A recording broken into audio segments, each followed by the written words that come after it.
नमस्कार दोस्तों, और कैसे हैं आप। एक बार फिर आपका स्वागत है स्वयं की रहस्यमय दुनिया में। चलिए आज की कहानी स्टार्ट करते हैं। सोचिए, अगर कोई इंसान बनने के बाद भी अपने परिवार के लिए रोज काम करने जाए, अगर कोई आत्मा अपने बच्चे और पत्नी का पेट भरने के लिए हर दिन फैक्ट्री में मशीन चलाए, क्या आप यकीन करेंगे। आज की कहानी राजस्थान के भरतपुर की है, जहाँ एक फैक्ट्री में एक ऐसा कर्मचारी काम करता था जो असल जिंदगी में जिंदा नहीं था। और जब सच्चाई सामने आई तो फैक्ट्री के मालिक से लेकर मजदूर तक रो पड़े। राकेश बदला हुआ नाम।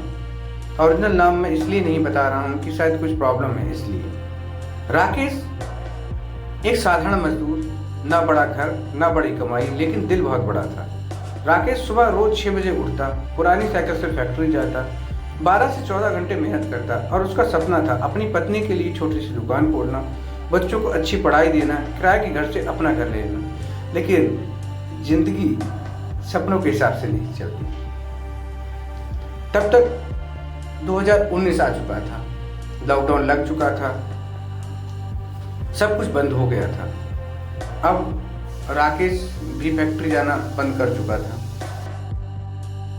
कुछ दिनों तक तो लॉकडाउन में फैक्ट्री के मालिकों ने सैलरी अपने पास से दी, लेकिन वो भी क्या करते बेचारे। अब लोगों ने एक दूसरे की मदद करना स्टार्ट किया, कोई पड़ोसियों से, कोई रिश्तेदार से, इस तरह से काम चलाने लगे। एक दौर वो भी आया जब कोरोना खुलने लगा, लोग वापस काम पर और फैक्ट्री में जाने लगे। विनोद भी दोबारा काम पर जाने लगा, लेकिन इस बार विनोद बड़ा शांत था। विनोद का ये रिकॉर्ड था अपनी कंपनी में कि वो बड़ा हंसमुख टाइप का था। लोगों से मजाक करना, अपने विचार व्यक्त करना, हमेशा दिल खुश रहना। लेकिन इस बार विनोद थोड़ा शांत था।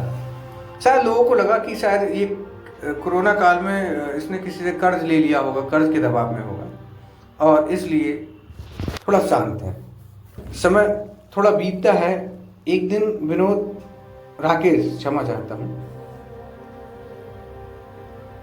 मालिक के पास जाता है, बोलता है कि मुझे ओवर टाइम करना है। मालिक बोलते हैं ठीक है। बेसिकली जो लोग काम करते थे 12 से 14 घंटे ही करते थे, इसी बीच वो थक जाते थे। लेकिन विनोद कह रहा था, तो उन्होंने कहा ठीक है, आप काम करिए। अब विनोद सुबह और रात मतलब 24 घंटे काम करने लगा। एक दिन कंपनी के मालिक ने उसे बुलाया और कहा कि अगर तुम देर रात काम करोगे तो तुम बीमार हो जाओगे, इसलिए तुम कुछ रेस्ट ले लिया करो। राकेश ने इस बात नहीं सुनी और अनसुनी कर दी।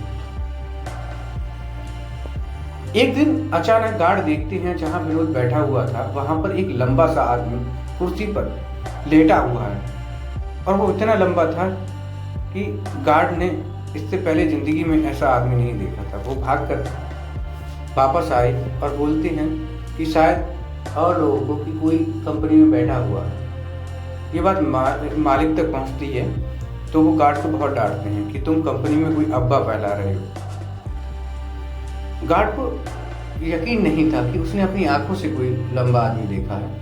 जब सीसीटीवी देखे जाते हैं तो विनोद लेटा हुआ होता है।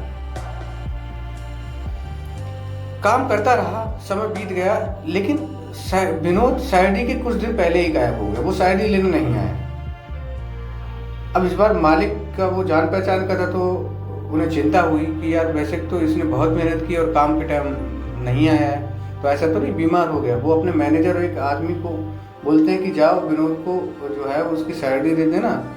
वैसे उसकी सैलरी जो होती थी वो 35,000 रुपये होती थी, ओवर टाइम मिला के उसकी सैलरी 50,000 हो गई। तो ये 50,000 का उसे बंडल पैकेट देते हैं और बोलते हैं उसके घर जाके दे देना। अगले दिन मैनेजर और उसके साथ एक आदमी होता है, वो विनोद के घर पर पहुंचते हैं और पूछते हैं विनोद कहाँ है, राकेश कहाँ है। तब उसकी पत्नी बताती है कि वो तो यहाँ नहीं, वो तो चले गए। कहते हैं ठीक है, चले गए, कहाँ गए हैं, कहीं रिश्तेदारी में गए हैं, कहाँ गए हैं बताओ। वो कहती है नहीं, वो तो भगवान घर चले गए। भगवान को अब इस बार मैनेजर के होश हो जाते हैं।